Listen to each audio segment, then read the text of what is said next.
This is the lower level of the Damascus Gate. Above is one of the most busy entrances into the old city of Jerusalem.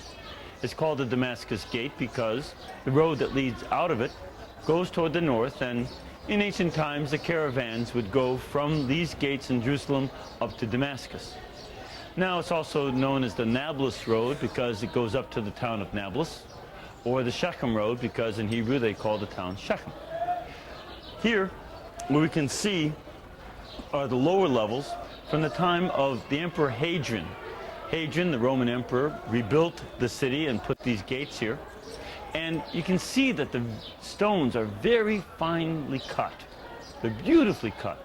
They have on the edge of the stones at this lower level a lot of hard work, both in terms of an edge to each stone, plus this kind of decoration that would be at the bottom. That was very expensive to do, and it was evidence that Hadrian wanted to make sure that this was known as a triumphal arch and a triumphal gate. You see, he had to defeat the Jewish inhabitants of the city in a war that lasted from 132 to 135 AD. And after that, he made this a new city called Aelia Capitolina. Aelia, named after himself. His family name was Aelius. And then also Capitolina because he wanted the Capitoline gods to be worshipped in the city instead of the God of Israel. This is the inside of the Hadrian Gate. This was used as a guard room by the Roman soldiers. And one can see that the stones also have an edge around them.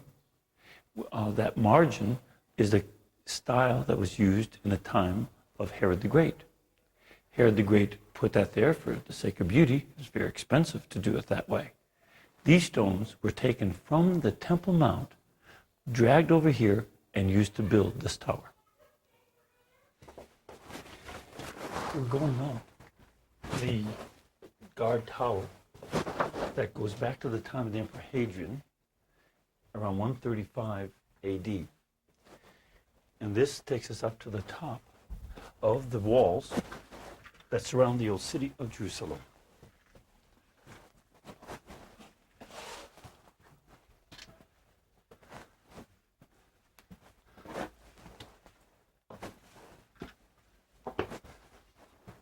In times past, Roman soldiers climbed this to guard over the city.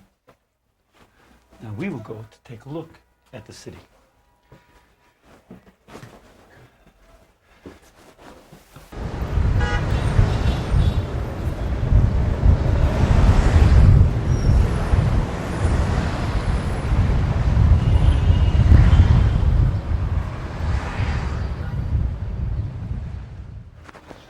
We're walking on top of the city walls of the old city of Jerusalem, walls built by Suleiman the Magnificent as late as 1537 to 1541.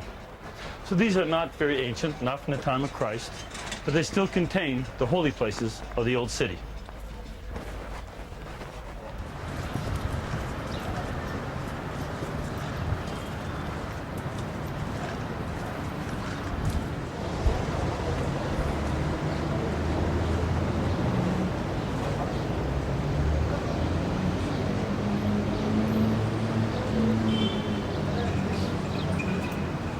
This is a view of the Christian quarter from what's known as the New Gate.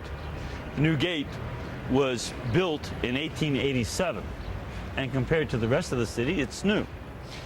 Before 1887, this was just part of the wall, but the Sultan Abdul Hamid II opened this up in 1887 so that people could enter into the Christian quarter more easily. This is a view of the church called Saint Savior, or Holy Savior. This is the parish church of the Christian quarter. The Franciscans are the parish priests here, and they have a large convent of their own next door to the church. Many of the Franciscans in Jerusalem live at this parish convent, and these priests and brothers serve their people well now for many, many centuries, at least 7. We're on top of the rampart of the walls on the western side of the old city of Jerusalem. And from here we can see the extent of the walls built by Suleiman the Magnificent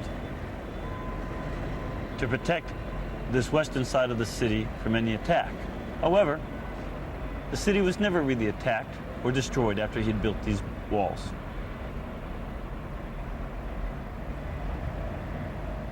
Through this doorway, which is on one of the towers of the western wall of Jerusalem, one can start to see the towers of what's known as the Citadel, or from the Crusader times known as the Citadel of David. This is the gate on the western side of the city known as the Jaffa Gate, because the road that leads out of here went to the city of Jaffa. Jaffa was on the coast of the Mediterranean long before Tel Aviv was, and so it's still named after that city. Through this gate, people come, pilgrims who are Jewish, Christian, in order to go to their own sections of the city where their holy places are. At its side is the fortress that was built originally by Herod the Great, later on changed and added to by the various Arab and Mameluke invaders and crusaders, and now a museum.